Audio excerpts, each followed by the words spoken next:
ஆண்டவராகிய இயேசு கிறிஸ்துவின் நாமத்தினாலே மீண்டும் இந்த ஸ்பிரிச்சுவல் சயின்ஸ் என்ற நிகழ்ச்சிக்கு வரவேற்கிறோம்.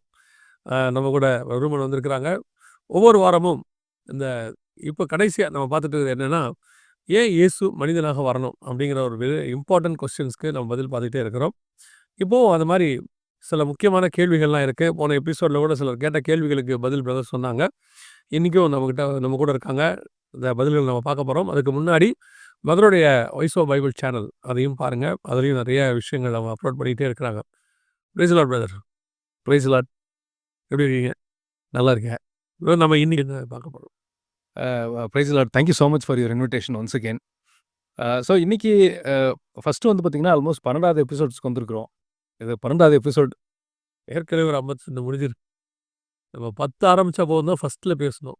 ஆமாம், 2வதுல 12 வந்திருக்கோம். ஆமாம், பெரிய காட்ஸ் கிரேஸாக தான் அதை நான் பார்க்குறேன். 11 எபிசோட்ஸ் முடிக்கிறதுக்கு ஆண்டவர் உதவி செஞ்சார். எல்லாம் 100% க்ளோரி டு ஜீசஸ். ஸோ இன்றைக்கி என்ன பார்க்க போகிறோம் அப்படின்னா, ஒரு ஒரு ஒரு ஒரு ஃபேமஸ் சயின்டிஸ்ட் சொன்ன, ஒரு எவல்யூஷனரி சயின்டிஸ்ட் சொன்ன கொஷினில் இருந்து நம்ம பார்க்க போகிறோம். பரிணாம வளர்ச்சி கொள்கையை உடையதான ஒரு அறிஞர் சொன்னது. ஆமாம், ஒரு விஞ்ஞானி சொன்னது. இதே கொஷனை ஏன் அப்படிங்கிற இன்னும் ஸ்பிரிச்சுவல் ஆஸ்பெக்டில் ஒரு கமெண்ட்லிங் ஒருத்தர் கேட்டிருந்தாங்க. ஸோ அதை கொஞ்சம் டீட்டெயில்டாக இன்றைக்கி பார்க்க போகிறோம். சரி, நம்மளுக்கு தெரிஞ்ச ஒரு ரொம்ப ஃபேமஸான ஒரு எவல்யூஷனரி சயின்டிஸ்ட் ரிச்சர்ட் டாக்கின்ஸ் அப்படின்ட்டு. அவர் கேட்குறாரு, கடவுள் வந்து ஓம்னி பொட்டன்ட், அது கடவுள் வந்து எல்லாமே சர்வ வல்லவர், செய்ய முடியுங்கிற பர்சன். அவர் எல்லாமே அறிஞ்சவர். அவர் பாருங்க, மனுஷனுடைய பாவத்தை மன்னிக்கணுங்கிறதுக்காண்டி எதுக்கு சாகணும்? அவர் வந்து எல்லாம் முடிச்சாலும் ஜஸ்ட் லைக் தட் மன்னிச்சிட வேண்டியதானே அப்படின்னு சொல்லிட்டு அதோட நிப்பாட்டில் அவர். அதுக்கப்புறம் அவர் சொல்கிறாரு, இது ஒரு விஷயஸ் ஆக்டாக நான் பார்க்குறேன். அது ரொம்ப ஒரு மாதிரி ஒரு துஷ்டமான ஒரு ஆக்டாக எனக்கு தெரியுது. ரொம்ப ஓவராக ரியாக்ட் பண்ணுறாங்க அப்படின்ற மாதிரி ஒரு தப்பான விஷயத்த ஒரு எக்ஸாகரேட் பண்ணுற மாதிரி. ஆமாம், அவர் வந்து ஒரு மனுஷன் வந்து கொல்லப்படுறது, ஒரு மனுஷனுடைய பாவத்துக்காண்டி இன்னொருத்தர் கொல்லப்படுறதுங்கிறது ஒரு விஷயசான விஷயமா இருக்குது. இதை பார்க்கும்போதே எனக்கு ரொம்ப வெறுப்புணர்ச்சி வருது அப்படிங்கிற வார்த்தைகள்லாம், இந்த வேர்ட்ஸே சொல்லி அவர் வந்து அதை சொல்கிறார். ஒரு ஒரே விஷயம் 2 பேரை எப்படி மாற்றுதுன்னு நான் பார்க்குறேன். நீங்கள் கண்டினியூ பண்ணுங்கள். நான் என்ன சொல்கிறேன்னா, இப்போ சமீபத்தில் சாத்தான் சபையிலேருந்து ஒருத்தர் ஆண்டவரை ஏற்றுக்கொண்டு வந்துட்டார். அதை நடத்தினவர் ஆண்டவர். எதனால அவர் ஆண்டவரை ஏற்றுக்கொண்டார் அப்படின்னு கேட்டிங்கன்னா, அவர் இயேசுடைய அன்பை பார்த்து, ஆண்டவர் எப்படி எனக்காக ரத்தம் சிந்தினார், எவ்வளோ பாடு அனுபவிச்சாருங்கிற அன்பை பார்த்து அவர் ஏற்றுக்கொண்டு, இந்த மாதிரி ஒரு அன்பை நான் பார்த்ததே இல்லை அப்படின்னு சொல்லிட்டு, சாத்தான் சபையில் அவர் நடத்துகிறவர். அவர் அதை விட்டுட்டு வந்துட்டாருன்னு சொல்லி வெளிநாட்டில் ஒரு சாட்சி நான் படித்தேன். இப்போ ரீசெண்டாக படித்தேன் நான். அதே சம்பவம் இவர் சொல்கிறாரு, எனக்கு இது பார்க்குறதுக்கே ரொம்ப வெறுப்பாக இருக்குது அப்படின்னு சொல்லி. ஆமாம், ஓகே, கொடூரமாக இருக்குது அப்படிங்கிற மாதிரி சொல்கிறாரு. எதுக்கு வந்து இந்த ரத்தம் செஞ்சால் தான் பாவம் செஞ்ச போக முடியுமா? சர்வ வல்லமும் இல்லை தேவன் அவர் மன்னிச்சிட்டேன்னு ஒரு வார்த்தை சொன்னால் முடியும்ல அப்படிங்கிற மாதிரி அவருடைய தாட். இது வந்து அவர் கேட்ட கொஷின். இன்னொருத்தர் கேட்டிருந்தாரு, நம்ம ஒரு கொஷினாகவே எழுதியிருந்தாங்க, ரத்தம் சிந்தப்படுறதுக்கும் பாவ மன்னிப்புக்கும் என்ன சம்மந்தம் இருக்குது? இப்போ பிலீவர்ஸ்ட்டு கேட்டால் நம்ம எல்லாருக்குமே, பிலீவர்ஸ்க்கு எல்லாருக்குமே தெரிஞ்ச ஒரு விஷயம் என்னென்னா, ஏசு கிறிஸ்து ரத்தம் சிந்தினாரு, அதனால என் பாவம் மன்னிக்கப்பட்டுச்சுங்கிறது எல்லாருக்கும் தெரியும். இது வந்து பிப்ளிக்கல் தியாலஜி. அது ஏன் ரத்தம் சிந்தினதுனால தான் பாவம் போகுமா அப்படின்ற மாதிரி ஒருத்தர் எழுதியிருந்தார். ஸோ இதை தான் இன்னைக்கு மொத்தமும் பார்க்க போகிறோம். ஓகேங்க. ஸோ இதை எக்ஸாம்பிளாக நான் இதை வந்து ஒரு அனாலஜியை வச்சு நான் ஆரம்பிக்கிறேன். போன வாட்டி வந்து இந்த A380ங்கிற ஃப்ளைட்டை பற்றி நம்ம பார்த்தோம். ஆமாம், உங்களுக்கு ஞாபகம் இருக்கும். நாங்கள் ரொம்ப பிரமிப்பாக அதுக்கப்புறம் கூட பேசிக்கிட்டே இருந்தோம். நாங்கள் ஏதோ ரொம்ப பிரமிப்பாக பேசிகிட்டு இருந்தோம்னா, நாங்கள் காரில் போகும்போது 1 லிட்டருக்கு எத்தனை கொடுக்கும், 10 கொடுக்கும், 15 கொடுக்கும்னு பேசுவோம். அது 16 லிட்டருக்கே ஒன்று தான், 1 கிலோமீட்டர் தான் போகுன்றத அதுக்கப்புறம் பேசிகிட்டு இருந்தோம் நாங்கள். ஆமாம், அதாவது இப்போ வந்து பறக்கிறதுக்கு வந்து பார்த்தீங்கன்னா ஃபோர்ஸ், இப்போ நம்ம வந்து காருக்கு பைக்குக்கெலாம் வந்து பார்த்தீங்கன்னா ரொட்டேஷனல் ஃபோர்ஸ்னு சொல்லுவோம். அதுக்கு தான் டார்க்குங்கிற ஒரு வேர்டு யூஸ் பண்ணுவாங்க. டார்க்கை மெஷர் பண்ணுற யூனிட் தான் நியூட்டன் மீட்டர், NMன்னு சொல்லுவோம். அதே மாதிரி ஃப்ளைட் பறக்கிறதுக்கு உதவி செய்கிற ஒரு ஃபோர்ஸ் பார்த்தீங்கன்னா த்ரஸ்ட்ன்னு சொல்லுவாங்க. ஓகே, இந்த இப்போ நான் A380 ஃப்ளைட் சொன்னேன் இல்லையா, ஆல்மோஸ்ட் ஒரு 40,000 அடி உயரத்தில் பறக்கும். 40,000 அடினா உங்களுக்கு வந்து லைக் ஒரு 12 கிலோமீட்டர் உயரத்தில் பறக்கும். அது 1 மணி நேரத்துக்கு வந்து பார்த்தீங்கன்னா உங்களுக்கு 900 கிலோமீட்டர் ஆவரேஜாக அது போகும். ஆமாம், சொன்னீங்க நீங்கள். இப்போ இந்த மாதிரி பறக்கணும்னா ஒரு குறிப்பிட்ட அளவு த்ரஸ்ட் வேணும். அந்த உந்து சக்தி அந்த த்ரஸ்ட் இருந்தால் தான் இவ்வளோ வெயிட்டை, நம்ம சொன்ன மாதிரி ஒரு 5 லட்சம் கிலோ வெயிட்டை தூக்கிட்டு அதை பறக்கணும், இவ்வளோ உயரத்தில் பறக்கணும், இவ்வளோ ஸ்பீடில் பறக்கணும் அப்படின்னா ஒரு குறிப்பிட்ட அளவு த்ரஸ்ட் வேணும். அந்த த்ரஸ்ட் குறிப்பிட்ட அளவு வேணும் அப்படின்னா அந்த சைஸுக்கு இன்ஜின் இருக்கணும். அந்த சைஸ் இன்ஜின் அவ்வளோ த்ரஸ்ட் அது ப்ரொடியூஸ் பண்ணணும்னா அப்ராக்சிமேட்லி ஒரு குறிப்பிட்ட அமௌண்ட் ஆஃப் பெட்ரோல் தேவை, ஃபியூயல் தேவை அதுக்கு. ஃபியூல் தேவை. ஓகே. ஒரு சின்ன ஒரு இது பார்த்தேன். அதாவது லைக் லாஸ் ஏஞ்சல்ஸ் இடம் இருக்கு. நம்ம யூஎஸ்ல ஒரு இடம் இருக்குன்னு நான் கேள்விப்பட்டேன். லாஸ் ஏஞ்சல்ஸ்லேருந்து துபாய் வர்றதுக்கு 16 மணி நேரம் ஆகுதுன்னா 3 லட்சம் லிட்டர் ஒயிட் பெட்ரோல் அதுக்கு வேணும். எல்ஏலேருந்து துபாய் வர்றதுக்கு. எல்ஏலேருந்து துபாய்க்கு வர்றதுக்கு ஒரு 16 மணி நேரம் அது பறந்து வர்றதுக்கு இந்த A380 ஃப்ளைட்டுக்கு 3 லட்சம் லிட்டர் பெட்ரோல் ஆகும். ஓகே. இவ்வளோ ஃபியூல் கொடுத்தா தான் அவ்வளோ த்ரஸ்ட் ப்ரொடியூஸ் பண்ண முடியும். இவ்வளோ த்ரஸ்ட் இருந்தால் தான் அவ்வளோ இடத்துல வேலை பறக்க முடியும். அவ்வளோ உயரத்தில் பறந்தா நம்ம வந்து சேர முடியும். அதான் ஃபைனல். ஓகே. இப்போ இதை இன்னொரு வேர்ட்ஸை சொல்லலாம். கிராவிட்டிங்கிறது லா, விதி. இந்த கிராவிட்டிக்கு விரோதமாக அது பறக்கணுங்கிறதுக்காக தான் இவ்வளோ வேலையை அதை பார்க்க வேண்டியதாக இருக்குது. புவியீர்ப்பு சக்தியை தாண்டி அது பறக்கணும். அழகாக சொன்னீங்க. இந்த புவியீர்ப்பு சக்தியை தாண்டி அது பறக்கணும்னா இவ்வளோ வேலைகள் நடக்கணும். இதை இன்னொரு வேர்டில் நம்ம சொல்லலாம், to counter the law of nature. இயற்கையோடைய விதியை தாண்டி நம்ம அது பறக்கணும் அந்த அளவுக்கு. ஆமாம். ஓகே. இதான் அனாலஜி. சரிங்களா? இதை அனாலஜியாக வச்சுக்குவோம். இப்போ தியாலஜிக்குள்ள வருவோம். ஏன் ரத்தம் சிந்தப்படணும்? பாவம் போடணும்னா ரத்தம் சிந்தினா தான் பாவம் போகுமா அப்படின்னா சட்டம் அப்படி தான் சொல்லுது. நம்ம இப்போ லாஸ் ஆஃப் காடுங்கிறத வச்சு தான் இவ்வளோ பல எபிசோட்ஸ் நம்ம டீல் பண்ணிட்டு இருக்கோம். ஆமாம், தேவன் சட்டத்தை உருவாக்கினா அந்த சட்டத்தின்படி தான் அவரே செயல்படுவார். அந்த சட்டத்தை தாண்டி யாருமே செயல்பட முடியாது, சாத்தான் உட்பட. அப்படிங்கிறத நம்ம பார்த்துட்டு இருந்தோம். எசேக்கியேல் 18:20 பாருங்களேன். பாவம் செய்கிற ஆத்மா அப்படின்னா பாவம் செஞ்சா அது சாகணும். அதான் விதி, அதான் சட்டம். எஸ். இதான் லா ஆஃப் காட். சட்டம்னா விதி. அவன் தப்பாக எடுத்துக்கூடாது. அதான் தலை விதின்னு எடுத்துக்கூடாது. விதினா சட்டம். ஆமாம். நெக்ஸ்ட் ஸ்டெப்புக்கு போகிறதுக்கு முன்னாடி நான் இன்னொரு டெஃபினேஷன் பார்த்துருவோம். பாவம் என்றால் என்ன அப்படிங்கிறதையும் டெஃபினேஷன் பார்த்துருவோம் பிப்ளிக்கலா. சின்னா என்னங்கிறது டெஃபினேஷன் நீங்கள் உபாகமம் 5:32 பார்க்கலாம். உங்கள் தேவனாகிய கர்த்தர் உங்களுக்கு கற்பித்தபடியே செய்ய சாவதானமாக இருங்கள், வலதுபுறம் இடதுபுறம் சாயாதிருப்பீர்களாக. அப்போ சட்டம்னு ஒரு கோடு வச்சுக்கோமே, அந்த கோட்ல இருந்து லெஃப்ட்ல திரும்பினாலும் ரைட்ல திரும்பினாலும் அதுக்கு பேர் தான் சின், பாவம். நியமிக்கப்பட்டதை விட்டுட்டு வெளியே போனோம்னா ட்ராக்கை மாற்றிட்டோம்னா அதுக்கு பேர் பாவம். அதுக்கு பேர் கொடுத்த ட்ராக்லேயே தான் நான் ஓடணும். இப்போது வெளிநாட்டில் கூட ஹைவேஸில் இருக்குது. நீங்கள் போக வேண்டிய ட்ராக்கில் போகாமல் இந்த ஸ்பீடில் நீங்கள் வேறு ட்ராக்கில் போனீங்கன்னா வேறு ட்ராக்கில் போனாலே உங்களுக்கு ஃபைன் உண்டு. ஓகே. ஓகே. ஸோ அது ஒரு ஆண்டவர் கொடுத்த கமாண்ட்மெண்ட்ஸில் இருந்து அது என்ன எந்த லெவலில் லெஃப்டில் போனோம்னாலும் அது சின், ரைட்டில் போனோம்னாலும் அது சின். அதாவது ஒரு புதிய புரிதல் வருது. என்னென்னா, தேவன் சொல்கிறத விட்டுட்டு நான் பாவம் செஞ்சேன்றதை இவங்க எப்படி எடுத்துக்கிறாங்கன்னா, ஆண்டவரை விட்டுட்டு தூரம் போகிறது, அதை தான் இவங்க எடுத்துக்கிறாங்க.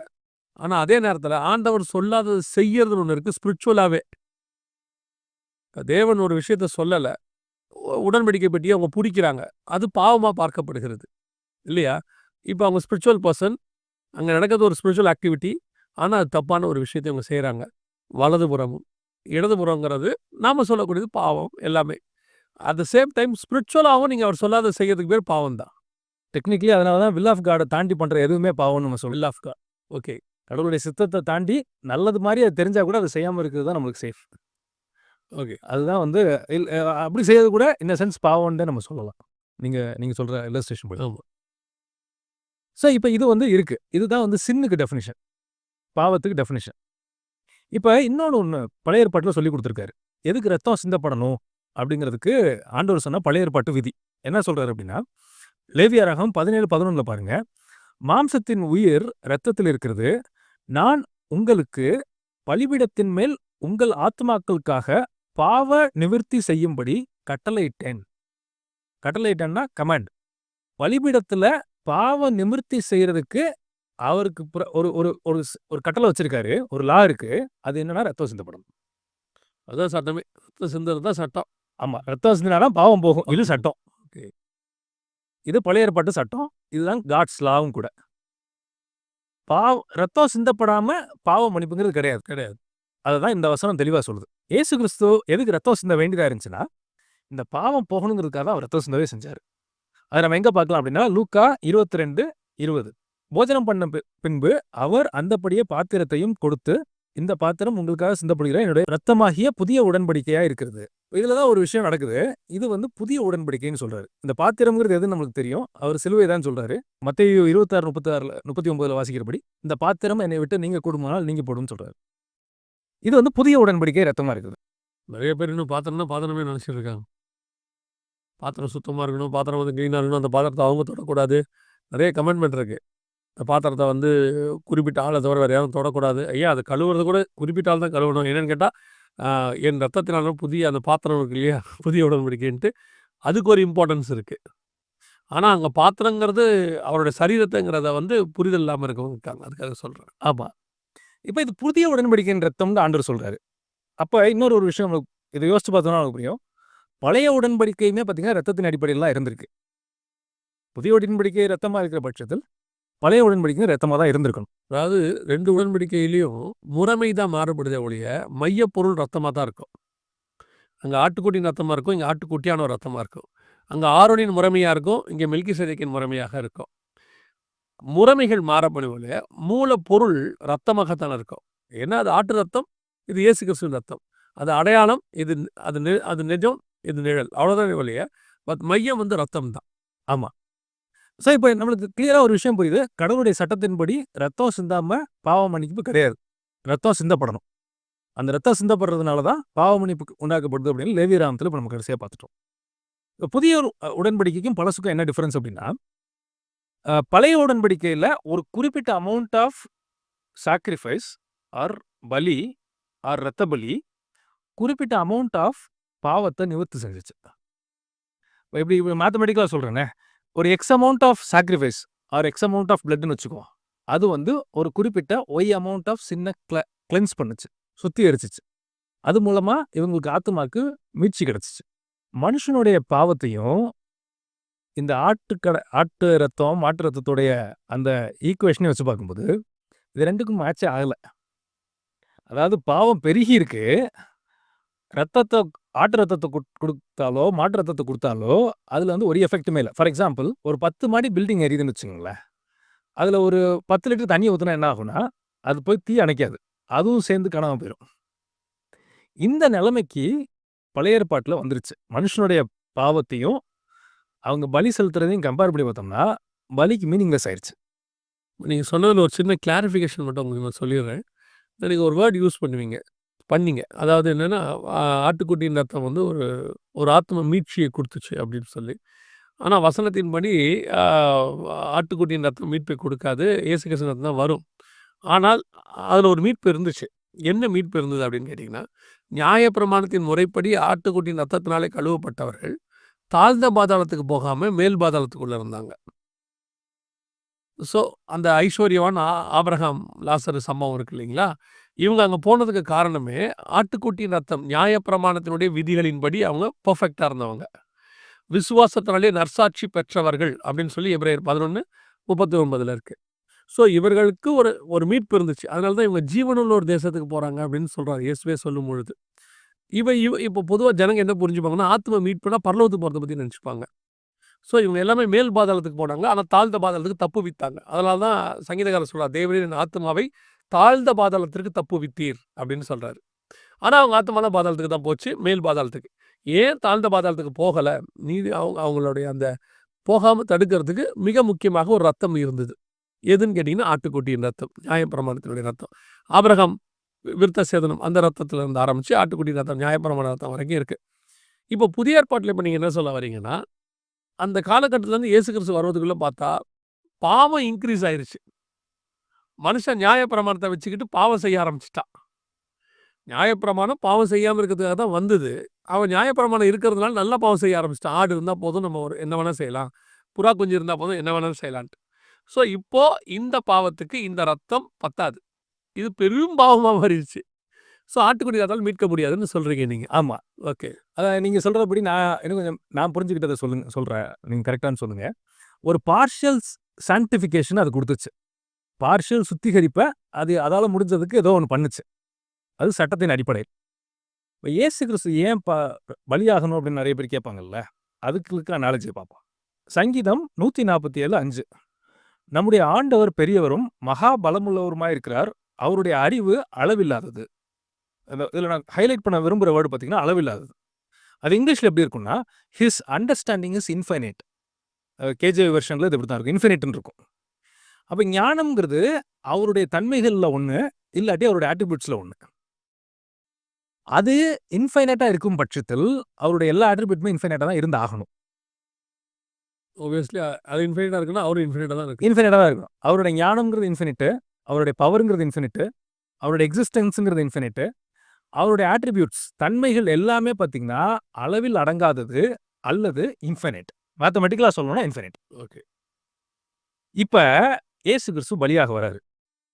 அவருடைய ஞானம் இன்ஃபினிட், அவருடைய பவர் இன்ஃபினிட், அவருடைய எக்ஸிஸ்டன்ஸ் இன்ஃபினிட். அப்ப அவருடைய சாக்ரிஃபைஸ் இன்ஃபினிட் தானே. ஆமா. இருந்தாகணும். ஆமா. அந்த ரத்தத்தினால வரக்கூடியது எல்லாமே இன்ஃபினிட்னா, மீட்பு இன்ஃபினிட்டா தானே மீட் இருக்கணும். மீட்பு இன்ஃபினிட் தானே. ஆமா. இத தான் ஆண்டவர் பண்றாரு. இயேசு கிறிஸ்து வந்து இந்த புதிய உடன்படிக்கை ரத்தத்துல என்ன பண்றாரு அப்படின்னா, அவருடைய இன்ஃபினிட் ஆட்ரிபியூட் அதுக்குள்ள வருது. சட்டம் பழைய அதே சட்டம் தான். ரத்தம் சிந்துனா பாவ மன்னிப்பு போகும். அதாவது பாவம் மன்னிக்கப்படும். ஒரு மனுஷனுக்கு மீட்சி கிடைக்கும். அது பார்ஷியலா கொஞ்சம் கொஞ்சமா இருந்தது பழைய ஏற்பாட்டுல. இயேசு கிறிஸ்துவின் ரத்தம் அதனுடைய ஆட்ரிபியூட் இன்ஃபினிட். இயேசு கிறிஸ்துவோட எல்லா ஆட்ரிபியூட்டுமே இன்ஃபினிட் தான். அப்ப இந்த ரத்தத்தினுடைய வல்லமையும், இந்த மீட்பின் வல்லமையும், இந்த கிருபையின் வல்லமையும் பார்த்தீங்கன்னா இன்ஃபினிட் ஆயிருது. சட்டம் அதுதான். ஆனா அதுல அப்ளை பண்ற வேல்யூ வந்து பார்த்தீங்கன்னா வேற. இன்னும் கொஞ்சம் லகுவா சொல்லிட்டா அவங்களுக்கு புரியும்னு நான் நினைக்கிறேன். என்னன்னா, இப்போ இயேசு கிறிஸ்துவனுடைய ரத்தம், ஆட்டுக்குட்டி ரத்தத்துக்கு என்ன டிஃபரன்ஸ்னா, இது இவர்களை பாதாளத்திலிருந்து, தாழ்ந்த பாதாளத்திலிருந்து, நரகத்திலிருந்து மீட்டு, ஓரளவுக்கு கொண்டாந்து இவங்கள மீட்படைந்து மேல் பாதாளம் வரைக்கும் கொண்டாந்து நிறுத்திருச்சு. ஆனால் அந்த ரத்தத்துக்கு நித்தியமான பரதீசிக்குள்ளேயோ பரலோகத்துக்குள்ளேயோ கொண்டு போகக்கூடியதான தன்மை இல்லாமல் இருந்தது. ஆனால் தேவன் இதை நித்தியத்துக்கு கொண்டு போக விரும்புகிறார். இன்ஃபினிட்குள்ளே கொண்டு போக விரும்புகிறார். அப்போ ஆட்டுக்குட்டி ரத்தம் இன்ஃபினிட் இல்லாததுனால இன்ஃபினிட்டான ஒரு ரத்தம் தேவைப்படுகிறது. நித்திய ரத்தம் தேவைப்படுகிறது. நித்திய மீட்பு, நித்திய கிருபை இதெல்லாம் தேவைப்படுது. அது வந்தால் தான் இவங்க நித்தியத்துக்குள்ளே போய் வாழ முடியும். ஸோ அதை வச்சுக்கிட்டு இருக்கிற அல்லது அதை பிரமாணமாக எழுதுன, அதை சட்டமாக எழுதுன தேவன் அந்த ரத்தத்தை கொண்டு வந்து கொடுத்தா தான் இவங்களை இன்ஃபினிட்டுக்குள்ளே கொண்டு போக முடியும். கரெக்ட். அக்யூரேட்டா சொன்னீங்க. அதை கொடுக்கறதுக்காக அவர் வந்தார். ஆமா. ஏன் இயேசு கிறிஸ்து ரத்தம் சிந்தணும்னா, இவங்க இன்ஃபினிட்டாக இருக்கணும், நித்தியமாக இருக்கணும், அளவில்லாத அளவுக்கு இவங்க இருக்கணும்னா, தான் அளவில்லாத கிருபை உடையவர், அளவில்லாத அன்பு உடையவர், அளவில்லாத நேரத்தை உடையவர், அளவில்லாத மீட்பையும் கொடுக்க விரும்புகிறார். அது அவரால் மட்டும்தான் முடியும். அந்த ரத்தத்தால் மட்டும்தான் அது முடியும். அழகா சொன்னீங்க. பெர்ஃபெக்ட்டா சொன்னீங்க. ஸோ அதுக்காக தான் இயேசு ரத்தம் சிந்த வந்தார் கீழே. அதனால தான் வசனம் சொல்லும், இயேசு கிறிஸ்துவின் ரத்தம் சகல பாவங்களையும் நீக்கி சுத்திகரிக்கும். சகலங்கிறத நான் எப்படி புரிஞ்சுக்கிறேன்னா, அதுக்கு அளவே இல்ல. அதுக்கு வந்து ஒரு மெஷர்மெண்ட்டே கிடையாது. யாரா இருந்தாலும் ரட்சிக்கப்படுறதுக்கு புதிய ஏற்பாட்டுல கிருபையின் பிரமாணத்துல ஒரு வழி ஓப்பன் ஆகுது. யாரா இருந்தாலும் ரட்சிக்கப்படுவார். ஆமா. அருமையான வார்த்தை. யாரா இருந்தாலும் ரட்சிக்கப்படுறதுக்கு ஒரு அழகான ஒரு வழியை ஓப்பன் பண்றாரு ஆண்டவர். இதுதான் பழைய ஏற்பாட்டுக்கும் புதிய ஏற்பாட்டுக்கும் இருக்க வித்தியாசம். பழைய ஏற்பாட்டுல ஒரு மனுஷனுடைய ஃபார் எக்ஸாம்பிள் கணக்கெடுக்கும் போது ஒரு பலியிட்டு அவங்க மீட்டுக்கொள்ளணும்னு இருக்கு பழைய ஏற்பாட்டுல. புதிய ஏற்பாட்டுல இவர் இன்ஃபினிட் ரத்தத்தை சிந்தின உடனே அதுக்கு மேல பலிங்கிறதுக்கே மீனிங்லெஸ் ஆயிடுச்சு. அது வலிமை இன்ஃபினிட் ஆயிடுச்சு. இன்ஃபினிட் ஆயிடுச்சு. அதுக்கப்புறம் எத்தனை பேர் வந்தாலும் ரட்சிக்கும் அது. ஒரு ஆட்டுக்குட்டியை கொண்டு போய் ஒருத்தர் நியாயமத்தில் கொடுக்குறாருன்னா அவர் பாவம் மட்டும்தான் மன்னிக்கப்படும் இல்லையா? பூரா கொஞ்சம் கொடுக்குறாரு, அவர் பாவம் மன்னிக்கப்படும். ஆனால் இவர் ஒருத்தருடைய பலியானது எத்தனை பேர் வந்தாலும் மன்னிக்கப்படும். ஆமா. எத்தனை கோடி பேர் வந்தாலும், ஏன்னா இன்ஃபினிட் சின்ங்கிறது ஒன்று உலகத்துல கிடையாது. ஓகே. அது ஒன்னே ஒன்று தான் இருக்கு. அதை ப்ராப்ளி 2 எபிசோட் தள்ளி பார்க்கலாம். ஆனா கிருபையின்படி எவனா இருந்தாலும் அவன் என்ன பாவத்துல இருந்தாலும் அவன் ரட்சிக்கப்படுறதுக்கு வாய்ப்பு உண்டு. இப்போ இதுல இருந்து ஒன்று கேட்பாங்க, அப்ப நான் பாவம் செய்யலாமா? நான் அதை கேட்கணும்னு நினைச்சேன். ஏன்னா இப்போ ஒரு டீம் ரெடி ஆகிருக்கும் அந்த அந்த வசனத்துக்கு, அந்த கேள்விக்கு நீங்களே கேட்டீங்க. இது அடுத்த எபிசோட்ல அதை நம்ம இன்னும் கொஞ்சம் டீட்டெயில்டாக பார்ப்போம். அது டெஃபினட்டாக அதுக்கு ஆன்சர் பார்ப்போம். ஆனால் பாவம் செய்யக்கூடாது. ஆமா. மீட்பு இருக்குன்னு இருந்துக்கிட்டு ஆனால் ஆண்டவர் தானே மன்னிக்கிறாருன்ட்டு அவங்க என்ன செய்யக்கூடாது? அது வந்து தைரியமாக செய்யக்கூடாது. அது டெஃபினட்டாக கூடாது. அது ஏங்கிறத நீங்கள் அடுத்த இதில் சொல்வீங்க. அது அடுத்ததில் நம்ம டிஸ்கஸ் பண்ணலான்னு பார்க்குறேன். ஓகே. என்னோட கேள்வி என்னென்னா, இப்போ நம்ம ஒரு எக்ஸாம்பிள் பார்த்தோம்ல, அந்த எக்ஸாம்பிள் எப்படி கொண்டு வந்து இதில் நம்ம இணைக்கிறோம்? இப்போ என்ன அப்படின்னா, லாஸ் ஆஃப் ஃபிசிக்ஸை டேக்கிள் பண்ணுறதுக்கு இவ்வளோ த்ரஸ்ட் உங்களுக்கு தேவைப்படுது. இதில் லாஸ் ஆஃப் காடை சாட்டிஸ்ஃபை பண்ணுறதுக்கு இந்த ரத்தத்தினால மட்டும்தான் முடிஞ்சு. இதுல இருந்து 2 விஷயம் உங்களுக்கு புரிஞ்சுக்கணும். பாவம் அவ்வளோ கொடியது. சின்னுங்கிறது அவ்வளோ அது ஒரு ஜோக்கான விஷயமே கிடையாது. கடவுளே வந்து ரத்தம் சிந்துற அளவுக்கு ஆக்குனுச்சுன்னா அந்த பாவம் எவ்வளோ அதோடைய வீரியம் எவ்வளோ இருக்கும் பாருங்க. அதனால தான் அதோடைய மரணமே ஒரு கூறு எங்கேன்னு கேட்பாரு அவர். ஆமா. அந்த ஷார்ப்னஸ், அந்த குத்தும் அது. கடவுளே வந்து அழுக வச்சிருக்கிறது. கடவுளே வந்து உயிரை கொடுக்க வைக்கிற அளவுக்கு மோசமான ஒரு விஷயம் தான் பாவம். இதுல 2 விஷயம் நம்ம புரிஞ்சுக்கணும். எந்த அளவுக்கு அவரு நம்ம நேசிச்சிருந்தாருன்னா, எந்த உயரத்திற்கு நம்மள கொண்டு போக பிளான் பண்ணியிருந்தாருன்னா, அவருடைய ரத்தத்தையே குடுக்க வேண்டியது நிபந்தனையா இருந்திருக்கும். ரெக்வயர்மென்ட்டா இருந்திருக்கும். இப்ப நீங்க சொல்றது நான் இப்படி புரிஞ்சுக்கிறேன்னு வச்சுக்கோங்களேன். சரியா இப்ப நீங்க சொல்லுங்க எனக்கு. இப்போ ஒரு குறைஞ்ச அளவுக்கு ஃபியூவல போட்டு, ஒரு குறைஞ்ச அளவுக்கு இன்ஜின் உள்ள, ஒரு குறைஞ்ச அளவுக்கு உள்ள ஒரு விமானம், ஒரு குறைந்த டிஸ்டன்ஸ்க்கு பறக்கும். சின்ன விமானம். ஆனால், என்ன மிக உயரமாக, மிக லாங் டிஸ்டன்ஸ், எண்ட்லெஸ் பிரயாணத்துக்கு என்ன பறக்க வைக்கிறதுக்கு, எவ்வளோ உயரத்துக்கு உச்சம் இருக்கோ, அவ்வளோ உயரத்துக்கு எனக்கு பறக்க வைக்கிறதுக்கு, எனக்கு ஒரு ஃபியூவல் தேவைப்பட்டுச்சு. அந்த ஃபியூவல் அவருடைய ரத்தம். அதில மட்டும் தான் இருந்துச்சு. அந்த அந்த ரத்தத்த குடுத்து, என்ன எவ்வளோக்கு எவ்வளோ உயரம் கொண்டு போகணுமோ, பரலோகம் வரைக்கும் கொண்டு போயிட்டு, எவ்வளோக்கு எவ்வளோ லாங்கா பறக்க வைக்கணுமோ, நித்தியமா எட்டர்னலா, இன்ஃபினிட்டா பறக்க வைக்கிறதுக்கு, அந்த ரத்தத்தை தவிர வேற எதுவுமே இல்லை. அதனால அத குடுக்க அவர் வந்தாரு. அழகா சொன்னீங்க. அழகா சொன்னீங்க. அவ்ளோ வேல்யூபிளான ரத்தத்த குடுத்து தான் எனக்கு அந்த இடத்துக்கே கூட்டிட்டு போ முடியுது. ஏன்னா, கிராவிடேஷன் ஃபோர்ஸ் எவ்வளோ வேகமா இழுக்குமோ, அத விட வேகமா பாவம் இழுக்கும் கீழ. எக்ஸாக்ட்டா சொன்னீங்க. ரைட். இப்ப அந்த அனாலஜிக்கு வரேன். ஓகே. இந்த டாக்கின்ஸ் கேட்டாருன்னு சொன்னேன்ல. அவர் கேட்குற அனாலஜி எப்படின்னா, இப்ப நான் சொன்னேன்ல இந்த ஃப்ளைட்டு 3,00,000 லிட்டர் பெட்ரோல் போட்டா எல்ஏல இருந்து துபாய்க்கு அது பறக்குது 16 மணி நேரத்துல. இப்ப நான் கேட்குறேன், 5 லிட்டர் போட்டா பறக்காதா அது? அப்படின்னு ஒருத்தர் கேட்குறாருன்னு வச்சுக்கோ. இதே அன்எஜுகேட்டட் ஒரு அன்கேட்டகைஸ்ட் கொஸ்டின தான் டாக்கின்ஸ் கேட்குறாரு. இப்ப அவருக்கு புரியும் கரெக்ட்டா. Laws of physics laws of நேச்சரையும், லாஸ் ஆஃப் பிசிக்ஸையும் தாண்டி 900 கிலோமீட்டர்ல ஸ்பீட்ல 12 கிலோமீட்டர் உயரத்துல, அதாவது 40,000 அடி உயரத்துல அது பறக்கணும்னா, இவ்ளோ த்ரஸ்ட் வேணும். இவ்ளோ த்ரஸ்ட் வேணும்னா, இவ்ளோ பெரிய என்ஜின் வேணும். இவ்ளோ பெரிய என்ஜின், இவ்ளோ பெரிய த்ரஸ்ட்ட கிரியேட் பண்ணணும்னா, இவ்ளோ ஃபியூயல் குடுக்கணும். இதெல்லாம் மேத்தமேட்டிக்ஸ். இது ஒரு சிம்பிளா, ஒரு பேசிக்கா ஒரு இன்ஜினியரிங் படிச்சவரு சொல்லிருவாரு. இது எல்லாத்துக்கும் அடிப்படை லாஸ் ஆஃப் நேச்சர தாண்டி பறக்கிறதுக்கு இவ்வளவும் பண்ணணும். அதுதான் ஜி ஃபோர்ஸ தாண்டி, கிராவிடேஷனல் ஃபோர்ஸ தாண்டி பறக்கிறதுக்கு இது பண்ணணும். இதே அனாலஜிய லாஸ் ஆஃப் காடுக்கு அப்ளை பண்ணோம்னா புரிஞ்சுக்குவோம் நம்ம. இப்போ அவர்கிட்ட இருக்க பிரச்சனை என்னன்னா, அவருக்கு பிசிக்ஸ் தெரியும். லாஸ் ஆஃப் காட் தெரியாது. தியாலஜி தெரியாது. இப்போ அவரால அத கொண்டு வந்து இத இம்ப்ளிமெண்ட் பண்ண முடியல. ஆனா, இத குற்றம் மட்டும் சொல்ல முடியுது அவரால. பெர்ஃபெக்ட்டா சொன்னீங்க. இதுதான் நம்ம ஆரம்பத்திலேயே சொன்னோம். இந்த படிச்ச ஆட்கள் என்ன கேட்பாங்கன்னா, அவங்களுக்கு பிசிக்ஸ்ல தெரியும், மேத்தமேட்டிக்ஸ்ல தெரியும். தியாலஜில ஏபிசிடி தெரியாது. ஆனா, இவன் கேட்கிற கொஸ்டின் பிஹெச்டி ரேஞ்சு கேட்பான். கேட்கிற கேள்வியே பெரிய கேள்வி தான். கேட்கிற கேள்வி மட்டும் ஏதோ ரொம்ப புத்திசாலித்தனமா யோசிக்கிறோம்னு நெனச்சு, இவ்ளோ கேட்பாங்க. ஆனா, ஏபிசிடியே தியாலஜில தெரியாது இவங்களுக்கு. தெரியாதனால தான் இந்த கொஸ்டினே இவங்களுக்கு வருது. ஓகே. இதுதான். கடவுளுடைய சட்டத்த சாட்டிஸ்ஃபை பண்ணணும். மனுஷனுடைய அத்தனை பாவமும் மன்னிக்கப்படணும்னா, அதுக்கு இன்ஃபினிட் சாக்ரிஃபைஸ் பே பண்ணி ஆகணும். இன்ஃபினிட் சாக்ரிஃபைஸ் உலகத்துல கிடையவே கிடையாது. உலகத்துல இன்ஃபினிட் சாக்ரிஃபைஸ்ங்கிறது இந்த பிரபஞ்சத்திலே கிடையாது. இப்ப சாகணும். இயேசு கிறிஸ்து 100% ஹியூமனாவும், 100% காடாவும் வராரு. இந்த சட்டம் இருக்கு. பாவம் மன்னிக்கப்படணும்னா ரத்தம் சிந்தணும். இது பழைய ஏற்பாட்டு சட்டம். குறிப்பிட்ட அளவு பாவத்த, குறிப்பிட்ட அளவு ரத்தம் ஓரளவுக்கு மேனேஜ் பண்ணி ஏதோ ஒண்ணு பண்ணுச்சு பழைய ஏற்பாட்டுல. அந்த சட்டத்துல புதிய ஏற்பாட்டுல புதிய உடன்படிக்கைய ஆண்டவர் கொண்டு வராரு. அது பழைய உடன்படிக்கை. இது புதிய உடன்படிக்கை. புதிய கவனன்ட்ட கொண்டு வராரு. இந்த கவனன்ட்ல அதே ரத்தம் தான். அதே மாதிரியான ரத்தம் தான். ஆனா இந்த ரத்தத்தோட வேல்யூ பார்த்தீங்கன்னா இன்ஃபினிட்டி.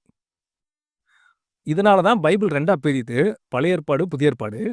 அதுக்கப்புறம் ரத்த பலிங்கிற வேலையே இல்லாம போயிடுச்சு. ரொம்ப அழகான, அதாவது ரொம்ப டீப்பான, அதே நேரத்தில தேவையான, ரொம்ப அழகான விளக்கம் இருந்தது. இப்போ இத தாண்டி நம்ம வேற எதுவும் அதில பார்க்குறோமா? ஆமா. இதுல தாண்டி ஒரே ஒரு பாயிண்ட்டு. இப்ப டாக்கின்ஸ் கேட்கிறாருல்ல. இவ்ளோ கேட்க முடியுதுல்ல. இவ்ளோ விதர்ப்பமான வார்த்தைகள்லாம் சொல்லி அவரால கேட்க முடியுது இல்லையா? அது ஏன் கேட்க முடியுதுன்னா, அவர் வாழ்ந்த சிவிலைசேஷன் அவங்க எல்லாம் ரட்சிக்கப்பட்டவங்க அப்படிலாம் எனக்கு தெரியாது. அவர் இருக்கிறது இங்கிலாண்டோ, யுஎஸ்லயோ இருக்காருன்னு வச்சுக்கோமே. அவரு 2000 வருஷமா அந்த சிவிலைசேஷன் பார்த்தீங்கன்னா, பைபிள் அடிப்படையில வந்த சிவிலைசேஷன். Love and forgiveness. இப்படி கேட்டும் அவர யாரும் எதுவும் செய்யறதில்ல அப்படிங்கிறதுக்கு காரணமே பார்த்தீங்கன்னா, இந்த பிப்ளிக்கல் வேர்ல்ட் வியூ தான். இந்த கேள்விய அவர் கேட்டு, அவர் இன்னும் உயிரோட இருக்கிறாருன்னா, பைபிள் அன்பையும், மன்னிப்பையும் போதிச்சதுனால அவர் இருக்காரு. இருக்காரு. இப்ப இதே வேற எங்கேயாவது போய் ஒரு வேற எந்த மார்க்கத்திலயும், வேற எந்த ஏரியாவிலயும் அவர் போய் கேட்டிருந்தாருன்னா, இவர பிரியாணி போட்டு முடிச்சிருப்பாங்க இந்நேரம். முடிச்சிருப்பாங்க இந்நேரம். இவ்வளோ தைரியமா இந்த கொஸ்டின கேட்க முடியறதுக்கு காரணமே அந்த பைபிள் தான். பைபிள் தான். ரொம்ப ரொம்ப அருமையான பஞ்ச் இது. லாஸ்ட் இந்த டெயில் பீஸ்ன்னு சொல்லுவாங்கல்ல, அருமையான டெயில் பீஸ். நீங்க எல்லாம் இவ்வளோ கேள்வி கேட்குறீங்க, இவ்வளோ வந்து இத பத்தி பேசுறீங்க, இயேசு கிறிஸ்துவ அவதூறு பண்றீங்க, எல்லாம் பண்ணிட்டும் நீங்க இன்னும் உயிரோட இருக்கீங்கன்னா, அது இயேசு கிறிஸ்து கொடுத்த அன்பினாலயும், மன்னிப்பினாலயும் மட்டும். உலகத்துல இருக்கிற வேற யாரையும் நீங்க இப்படி பேசிட்டு, வேற எந்த வேத புத்தகத்தையும் சொல்லிட்டு நீங்க உயிரோட கூட இருக்க முடியாது. ஒருவேளை பழைய உடன்படிக்கையா இருந்ததுன்னா, இவர் இருக்க மாட்டாரு இன்னைக்கு. நியாயப்பிரமாணம் வந்தா இவரே இருக்க மாட்டாரு. இவர் இருக்க மாட்டாரு. இவர் கேட்கவும் முடியாது, இருக்கவும் முடியாது. அருமை. ரொம்ப அழகான ஃபினிஷிங் பிரதர். ரைட். இவ்வளவும் பண்ணிட்டு, தைரியமா உட்காந்து கேட்க முடியுதுன்னா, அது இயேசு கிறிஸ்து கொடுத்தது தானே. சில நேரத்துல இந்த சில ஆட்கள் என்ன பண்ணுவாங்கன்னா, ஆ எங்களுக்கு என்ன அவர் செஞ்சாரு? சில தலைவர்கள பத்திலாம் சொல்லுவாங்க. என்ன பண்ணிட்டாரு எங்களுக்கு அப்படி. இவங்க உட்காந்து என்ன பண்ணிட்டாருன்னு கேட்கறாங்கல்ல, இந்த அளவுக்கு பேச்சுரிமைய குடுத்தது அந்த தலைவரா தான் இருப்பாரு. அவர் வாங்கி கொடுத்த அந்த உரிமையில தான் இவங்க உட்காந்தே கேட்டுக்கிட்டு இருக்காங்க. அந்த மாதிரி தான் இவங்கலாம் தைரியமா இன்னும் இப்படி கேள்வி கேட்கறதுக்கு காரணமே, இயேசு கிறிஸ்து கொடுத்த மன்னிப்பும், அந்த அன்பு இருக்கிறதுனால தான். அது ரொம்ப நல்லா இருந்தது பிரதர். ரொம்ப சந்தோஷம். ஆ இந்த விளக்கம் வந்து நான் ஏற்கனவே சொன்ன மாரி தான். ரொம்ப அழகா, ஆழமா, புரியும்படி இருந்துச்சு. ரொம்ப சந்தோஷம். கர்த்தர் சித்தமால இன்னொரு எபிசோட்லயும் நம்ம இத அடுத்து நீங்க சொல்லி கன்டினியூஷன் கன்டினியூஷன் பார்க்க போறோம்னு சொல்லி. இது உங்களுக்கு மிகுந்த பிரயோஜனமா இருந்திருக்கும் என்று கர்த்தருக்குள்ள நாங்க நம்புறோம். கர்த்தர் தான் ஆவியானவர் உங்களுக்கு புரிய வச்சிருப்பாரு. இது வரைக்கும் ஏறக்குறைய அதில பழைய சயின்ஸ் அண்ட் சயின்ஸ்லயும் சரி, இந்த ஸ்பிரிச்சுவல் சயின்ஸ்லயும் சரி, ஏறக்குறைய நம்ம 64 எபிசோடு கிட்ட மொத்தமா பார்த்துருக்கிறோம். இதில ஒரு 12 எபிசோட் பார்த்துருக்கிறோம். இது எல்லாமே ஒண்ணு தான் நமக்கு சொல்லுது. ஆண்டவர் அன்பான தேவன். அவர் மகத்துவம் உள்ளவர். அவர் அறிவியலுக்கு அப்பாற்பட்டவர். அறிவியலால் குற்றம் சாட்ட முடியாதவர். அறிவியல் தோற்றுப்போகும். ஆண்டவர் தோற்றுப்போக மாட்டார். இதைத்தான் அது சொல்ல வருது. கர்த்தருக்கு சித்தமானால் இன்னும் சில விளக்கங்களோடு கூட மீண்டும் வருகை தாமதிக்குமானால் சந்திக்கிறோம். இன்னும் ஒரு விஷயம் நான் ஞாபகப்படுத்துறேன். பிரதருடைய வாய்ஸ் ஆஃப் பைபிள் சேனல். அதையும் பாருங்க. God bless you. Thank you brother. Thank you so much.